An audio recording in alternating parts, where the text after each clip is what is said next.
नमस्कार दोस्तों, आपका स्वागत है यूपी मेंटोर में। तो हम आज देखेंगे विज्ञान और प्रौद्योगिकी के 100 महत्वपूर्ण इम्पोर्टेंट क्वेश्चंस जो कि यूपी लेखपाल यूपी ट्रिपल एससी की सभी परीक्षाओं के लिए बहुत ही ज़्यादा इम्पोर्टेंट है। तो चलिए शुरू करते हैं। विज्ञान और प्रौद्योगिकी नीतियाँ। तो भारत की पहली विज्ञान नीति कब आई? तो वो आई थी 1958 को। ठीक है, चलिए अगला क्वेश्चन देखते हैं। वैज्ञानिक सोच का विकास किस क्षेत्र में मौलिक कर्तव्य है? तो वह 51 AH में। अगला क्वेश्चन, एच STIP 2020 में रिसर्च में महिलाओं की भागीदारी का लक्ष्य क्या है? तो वह 30%।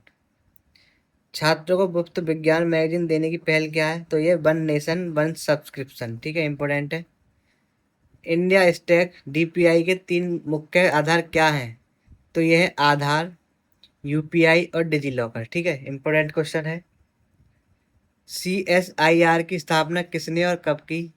तो शांति स्वरूप भटनागर ने 1942 में की थी। ठीक है, इंपॉर्टेंट है। भारत का सर्वोच्च विज्ञान पुरस्कार कौन सा है? तो वह शांति स्वरूप भटनागर पुरस्कार। ठीक है। विचारों को बाजार तक ले जाने वाली योजना कौन सी है? तो वह है NID कार्यक्रम। ठीक है, इंपॉर्टेंट है। तो चलिए आगे देखते हैं। अंतरिक्ष प्रौद्योगिकी। इसरो का पुराना नाम और गठन वर्ष क्या है? तो इसरो का पुराना नाम था इनकॉर्सपार। ठीक है, इनकोस्पार। ठीक है, और ये 1962 में गठन हुआ था इसका। फिर इसरो की स्थापना कब हुई? तो 15 अगस्त 1969 को इसरो की स्थापना हुई थी। क्रायोजेनिक और तरल ईंधन कहाँ बनते हैं? तो ये LPSC में बनते हैं। ठीक है। फिर स्पेस स्टार्टअप्स को इसरो की सुविधा देने वाली एजेंसी कौन सी है? तो वह इन स्पेस। ठीक है, इंपॉर्टेंट है। अगला क्वेश्चन देखते हैं, क्वेश्चन नंबर 13। 1980 में लॉन्च भारत का पहला स्वदेशी रॉकेट कौन सा था? तो वो था SLV-3। इसरो का वर्क हॉर्स किस रॉकेट को कहा जाता है? तो वो है PSLV। ठीक है, किस क्या कहा जाता है? PSLV को वर्क हॉर्स कहा जाता है। GSLV रॉकेट उपकरणों को कितनी ऊंचाई तक ले जाता है? तो 36 किलोमीटर 36,000 किलोमीटर की ऊंचाई तक ले जाता है। ठीक है, इंपोर्टेंट क्वेश्चन है। क्रायोजेनिक इंजन में प्रयुक्त तरल हाइड्रोजन का तापमान कितना होता है? तो -253 डिग्री सेल्सियस होता है। ठीक है, इंपोर्टेंट है ये भी। अब देखते हैं आगामी अंतरिक्ष मिशन और लक्ष्य हैं। जलवायु निगरानी के लिए नासा इसरो का रडार उपग्रह कौन सा है? तो वो है निसार, जो कि नासा और इसरो दोनों के द्वारा संयुक्त पहल मिलकर बनाया गया है। निसार में मौसम की सटीक निगरानी के लिए कौन से बैंड हैं? तो इसमें L और S बैंड लगाए गए हैं। भारत का पहला मानव अंतरिक्ष मिशन कौन सा है? तो वो है गगनयान। भारतीय अंतरिक्ष स्टेशन BAS बनाने का लक्ष्य क्या है? 2035 तक। ठीक है, अंतर्राष्ट्रीय भारतीय अंतरिक्ष स्टेशन बनाने का लक्ष्य रखा गया है। चांद पर पहले भारतीय नागरिक को भेजने का लक्ष्य क्या है? तो वो है 2040। ठीक है। चंद्रयान 3 की लैंडिंग साइट का नाम क्या रखा गया है? तो वो रखा गया है शिव शक्ति पॉइंट। ठीक है। अगला क्वेश्चन देखते हैं। राष्ट्रीय अंतरिक्ष दिवस कब मनाया जाता है? तो ये मनाया जाता है 23 अगस्त को, जो कि मोस्ट इम्पोर्टेंट है, पूछा ही जाएगा आपसे। तो चलिए आगे देखते हैं। रक्षा अनुसंधान और मिसाइलें। DRDO की स्थापना कब हुई और इसका मोटो क्या है? तो 1958 में DRDO की स्थापना हुई थी और इसका मोटो है बलस्य मूल विज्ञानम। अगला क्वेश्चन, कौन सी मिसाइल वायुमंडल के बाहर जाकर पत्थर की तरह गिरती है? तो ये है बैलिस्टिक मिसाइल। उदाहरण के लिए अग्नि है। ठीक है, अग्नि मिसाइल। रडार में छिपने में सक्षम विमान की तरह उड़ने वाली मिसाइल कौन सी है? तो वो होती है क्रूज मिसाइल। ये रडार में छिप जाती है और ये विमान की तरह अपना रास्ता बदल सकती है। भारत की पहली स्वदेशी सबसोनिक क्रूज मिसाइल कौन सी है? तो वह निर्भय। ठीक है, सबसोनिक क्रूज मिसाइल है। अगला क्वेश्चन देखते हैं। नाग मिसाइल का हेलीकॉप्टर वर्जन क्या है? तो वह हेलिना। ठीक है, इंपोर्टेंट है। हाइपरसोनिक उड़ान की गति और प्रयुक्त ईंधन क्या है? तो इसमें मैक 5 और स्क्रैम जेट इंजन लगा होता है। इसकी गति होती है 5 मैक से ज़्यादा। फिर है दागो और भूल जाओ सिद्धांत पर कौन सी मिसाइल काम करती है? तो वो है हमारी नाग मिसाइल। फिर है ब्रह्मोस मिसाइल, सुपरसोनिक की गति कितनी है? तो वह 2.8 मैक, ठीक है। ये कैसी है? सुपरसोनिक मिसाइल है ब्रह्मोस। चलिए आगे देखते हैं। रक्षा उपकरण और उन्नत प्रणालियां। तो 350 किलोमीटर दूर मिसाइल नष्ट करने वाला भारत का स्वदेशी आयरन डोम क्या है? तो है प्रोजेक्ट कुशा। 2019 में 300 किलोमीटर LEO कक्षा में किया गया एंटी सैटेलाइट परीक्षण क्या था? तो वो था मिशन शक्ति। भारत का पहला बिना ड्राइवर वाला रिमोट कंट्रोल टैंक कौन सा है? तो वह मंत्रा, ठीक है। कौन सा? मंत्रा। खराब मौसम में विमानों की लैंडिंग कराने वाली नेविगेशन प्रणाली, तो वह गगन, ठीक है। ये इंपोर्टेंट है। फिर है 44 सेकंड में 12 घातक रॉकेट दागने वाला स्वदेशी सिस्टम, तो इससे कहते हैं हम पिनाका। प्रोजेक्ट 75 के तहत फ्रांस की मदद से कितनी पनडुब्बियां बनी है? तो 6 स्कॉर्पियन क्लास पनडुब्बियां बनी है, ठीक है। प्रोजेक्ट 75 के तहत, ठीक है। इंपोर्टेंट है, पूछा जा सकता है। प्रोजेक्ट 75 किससे संबंधित? स्वदेशी परमाणु पनडुब्बी में लगी K4 मिसाइल की रेंज क्या है? तो वह 3500 किलोमीटर, ठीक है। और ये कौन सी पनडुब्बी है? ये अरिहंत, INS अरिहंत। नौसेना और वायुसेना के लिए क्रम से कौन से संचार उपग्रह हैं? तो नौसेना के लिए रुकमणी और वायुसेना के लिए एंग्री बर्ड, ठीक है। इंपोर्टेंट है। परमाणु ऊर्जा और नियंत्रण समूह। परमाणु ऊर्जा विभाग DAE की स्थापना 1954 में किसने की? तो की थी डॉक्टर डॉक्टर होमी भाभा ने। भारत में थोरियम के विशाल भंडार कहाँ पाए जाते हैं? तो एक केरल की मोनाजाइट रेत में पाए जाते हैं। परमाणु रिएक्टर को नियंत्रित करने के लिए किन छड़ों का प्रयोग होता है? तो कैडमियम या बोरॉन छड़ों का यूज होता है। फिर नाभिक संलयन पर काम करने वाले टोकामक का नाम क्या है? तो वह आदित्य है। 300 किलोमीटर से अधिक रेंज वाली मिसाइलों का निर्यात कौन सा समूह रोकता है? तो वह है MTCR, ठीक है। दोहरे उपयोग वाली वस्तुओं के निर्यात को कौन नियंत्रित करता है? तो इस्कोमेट लिस्ट नियंत्रित करती है। 1974 के स्माइलिंग बुद्धा परीक्षण के बाद कौन सा नियंत्रण समूह बना? तो बना था NSG, ठीक है। इंपोर्टेंट है। चलिए आगे देखते हैं। भविष्य ईंधन और नैनो तकनीक। तो इलेक्ट्रोलिसिस से बनने वाला शून्य प्रदूषण वाला ईंधन क्या है? तो वह ग्रीन हाइड्रोजन। बिना कृषि भूमि घेरे पानी में उगने वाली काई को कौन सा बायोफ्यूल बनता है? तो इससे 3G बायोफ्यूल बनता है। नैनो स्केल का आकार कितना होता है? तो 1 से 100 नैनोमीटर तक होता है। अगला क्वेश्चन। स्टील से 200 गुना मजबूत कार्बन परमाणु, ठीक है, मोटी परत क्या है? तो वह ग्राफीन की। बुलेट प्रूफ जैकेट बनाने में ग्राफीन के किस रूप का प्रयोग होता है? तो कार्बन नैनो ट्यूब CNT का यूज होता है। फिर 1991 में CDAC द्वारा निर्मित भारत का पहला स्वदेशी सुपर कंप्यूटर कौन सा था? तो वह परम 8000। अगला क्वेश्चन।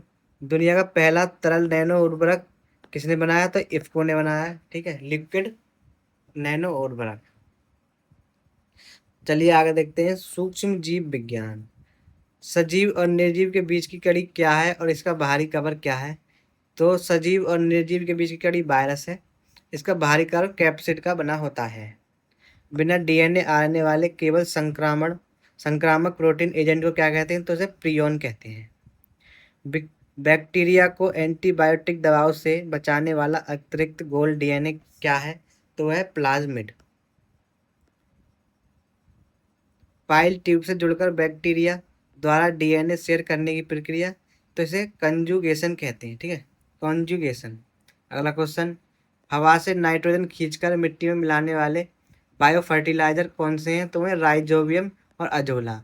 और ये कहाँ पाए जाते हैं? ये जड़ में पाए जाते हैं। जो दलहन फसलें होती हैं उनकी जड़ों में पाए जाते हैं। कीड़ों को मारने वाला विषैला काई प्रोटीन कौन बनाता है? तो BT, ठीक है। बैसिलस थ्यूरिंगिएसिस बनाते हैं। समुद्र में तेल रिसाव की सफाई करने वाले ऑयल ईटिंग बग की खोज किसने की? तो होते डॉक्टर आनंद मोहन चक्रवर्ती, ठीक है। इंपॉर्टेंट क्वेश्चन है। सीवर के कचरे को सीधे बिजली में बदलने वाली तकनीक क्या है? तो ये माइक्रोब्रियल फ्यूल सेल, ठीक है। चलिए आगे और इम्पोर्टेंट क्वेश्चन देखते हैं। वीडियो पसंद आ रही है तो वीडियो को लाइक कर देना और चैनल को सब्सक्राइब कर देना और अपने कमेंट में सुझाव बताना और कौन सा टॉपिक पढ़ाया जाए। चलिए आगे देखते हैं। डीएनए को विशिष्ट जगह से काटने वाली आणविक कैंची किसे कहते हैं? तो क्रिस्पर कैस 9, ठीक है, रेस्ट्रिक्शन एंजाइम द्वारा बनी होती है। कटे हुए डीएनए को वापस जोड़ने का काम कौन सा एंजाइम करता है? तो वह लाइगेज। कीड़ों के एमआरएनए को ब्लॉक करके फसल बचाने वाली तकनीक क्या है? तो वह आरएनए इंटरफेस, ठीक है, आरएनएआई। संपूर्ण शरीर या इंसान बनने की क्षमता वाली मास्टर कोशिका क्या है? तो वह टोटी पोटेट स्टेम सेल, ठीक है, इंपॉर्टेंट है। कैंसर के इलाज में साइड इफेक्ट कम करने वाली नई तकनीक कौन सी है? तो वह टारगेटेड ड्रग डिलीवरी, ठीक है। अगला क्वेश्चन, बैक्टीरिया या कवक का उपयोग करके चट्टानों से धातु निकालने की प्रक्रिया क्या है? तो इसे हम बायो माइनिंग कहते हैं। दिल्ली यूनिवर्सिटी द्वारा विकसित जेनेटिकली मॉडिफाइड सरसों का नाम क्या है? तो वह DHM11, ठीक है। चलिए आगे देखते हैं और क्वेश्चन। HIV वायरस मुख्य रूप से इम्यूनिटी की किन कोशिकाओं को नष्ट करता है? तो होते हैं हेल्प टी सेल्स, ठीक है। चलिए आगे देखते हैं। एड्स और टीबी की जांच के लिए क्रमशः कौन से टेस्ट होते हैं? तो एड्स के लिए एलिजा टेस्ट होता है और टीबी की जांच के लिए मेंटॉक्स टेस्ट होता है, ठीक है, मेंटॉक्स। चलिए आगे देखते हैं। कुष्ठ रोग जिसे हम हैंसेंग रोग भी कहते हैं, इसका इलाज किस थेरेपी से किया जाता है? तो कुष्ठ रोग के लिए है हमारे पास MDT, मल्टी ड्रग थेरेपी। अगला क्वेश्चन देखेंगे। लीवर कैंसर का कारण बनने वाला सबसे खतरनाक डीएनए वायरस कौन सा है? तो वो है हेपेटाइटिस बी, ठीक है, इससे लीवर का कैंसर बन जाता है। पोलियो का इंजेक्शन और ड्रॉप किसने बनाई थी? तो इंजेक्शन बनाया था साल्क ने, जोनास साल्क ने, और ड्रॉप बनाई थी साबिन ने, ठीक है। इंजेक्शन साल्क और ड्रॉप साबिन, ऐसे याद रखना आप। अलेक्जेंडर फ्लेमिंग ने 1928 में किस एंटीबायोटिक की खोज की थी? तो वो थी पेनिसिलिन की खोज, ठीक है, इंपॉर्टेंट है। भारत की पहली स्वदेशी CAR T cell cancer therapy का नाम क्या है? तो वो है नेक्सकार 19, ठीक है। अगला क्वेश्चन देखेंगे। एंटीबायोटिक दवाओं की अत्यधिक बिक्री रोकने वाला अभियान क्या है? तो वह रेड लाइट कैंपेन, ठीक है, इंपॉर्टेंट है। तो चलिए आगे और को देखते हैं क्वेश्चन। वीडियो पसंद आ रही है तो लाइक सब्सक्राइब कर देना चैनल को। और देखेंगे बौद्धिक संपदा अधिकार और डिजिटल टैग। पेटेंट अधिकतम कितने वर्षों के लिए प्रदान किया जाता है? तो 20 वर्षों के लिए। पारंपरिक ज्ञान का अवैध रूप से पेटेंट करना क्या कहलाता है? तो बायो पायरेसी कहलाता है। भारत का पहला जीआई टैग किस उत्पाद को मिला? तो ये मिला था दार्जिलिंग चाय। कालपी का हस्तनिर्मित कागज और चुनार बलूपत्तर किस राज्य के जीआई टैग है? तो ये है उत्तर प्रदेश के। वह DPDP एक्ट 2023 के तहत डेटा प्राइवेसी उल्लंघन का अधिकतम जुर्माना क्या है? तो वह 250 करोड़ रुपए, ठीक है, इंपॉर्टेंट है। टोल प्लाजा पर फास्टैग किस तकनीक पर काम करता है? तो ये RFID तकनीक पर काम करता है, मतलब रेडियो फ्रिक्वेंसी आइडेंटिफाई, ठीक है, आइडेंटिफिकेशन। भारत का पहला स्वदेशी ट्रैक्टर कौन सा था? तो वो था स्वराज। किसने बनाया था? CSIR। बिना पूंछ वाला हेल्थ UCAV ड्रोन कौन सा है जो रडार से बच सकता है? तो वह घातक, ठीक है। चलिए आगे देखते हैं। भारत के मिसाइल मैन कौन हैं जिन्हें IGMDP की शुरुआत की? तो होते हैं डॉक्टर APJ अब्दुल कलाम। रमन प्रभाव की खोज के लिए CV रमन का नोबेल पुरस्कार कब मिला? तो 1930 में मिला था। फिर एक क्रेस्कोग्राफ संयंत्र से पौधों की जीवन की खोज किसने की? तो होते जगदीश चंद्र बसु। राष्ट्रीय विज्ञान दिवस कब मनाया जाता है? 28 फरवरी को। किस उपलक्ष्य में मनाया जाता है? तो रमन प्रभाव की खोज की थी, ठीक है, किसने? रमन ने, ठीक है। चलिए आगे क्वेश्चन देखते हैं। भारत में हरित क्रांति के जनक कौन है? तो वो है डॉक्टर MS स्वामीनाथन। भारत की मिसाइल वुमेन किसे कहा जाता है? जिन्होंने अग्नि 4 और 5 का नेतृत्व किया था वो था टेसी थॉमस, ठीक है, टेसी थॉमस। अगला क्वेश्चन। भारतीय रसायन विज्ञान के जनक हैं आचार्य प्रफुल्ल चंद्र राय, इंपोर्टेंट है। भारत में DNA फिंगर प्रिंटिंग के जनक कौन है? तो वो है लालजीत सिंह, ठीक है, बहुत ही ज़्यादा इंपोर्टेंट है। अब देखेंगे वैश्विक आविष्कार और विविधता। बोस आइंस्टीन सांख्यिकी और बोसऑन कण का नाम किस पर है? तो सत्येंद्र नाथ बोस पर रखा गया है। आर्टिफिशियल इंटेलिजेंस AI का जनक किसे का माना जाता है?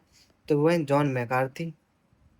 लाइव फाई में डेटा ट्रांसफर के लिए किसका उपयोग किया जाता है? तो विजुअल एलईडी लाइट का, ठीक है, विजुअल लाइट। फिर है फ्रीक्वेंसी और बिटकॉइन किस विकेंद्रीकृत तकनीक पर काम करते हैं? तो ब्लॉकचेन पर, ठीक है। ये क्या है? बिटकॉइन है, गलत लिख रहा है। जो बिटकॉइन होते हैं जो खरीदे जाते हैं महंगे, वो एक तरह की डिजिटल करेंसी है, ठीक है, वही है ये। चेचक स्मॉल पॉक्स की वैक्सीन को इम्यूनोलॉजी के जनक कौन है? तो वह एडवर्ड जेनर। रेबीज का टीका किसने विकसित किया था? तो वो थे लुइस पास्चर। 24 घंटे उड़ान भरने में सक्षम भारत का स्वदेशी निगरानी ड्रोन कौन सा है? तो वह रुस्तम टू, ठीक है, इंपोर्टेंट है। फिर अडानी डिफेंस द्वारा निर्मित नेवी का नवीनतम ड्रोन कौन सा है? तो वह दृष्टि 10, जो कि इम्पोर्टेंट है, ठीक है।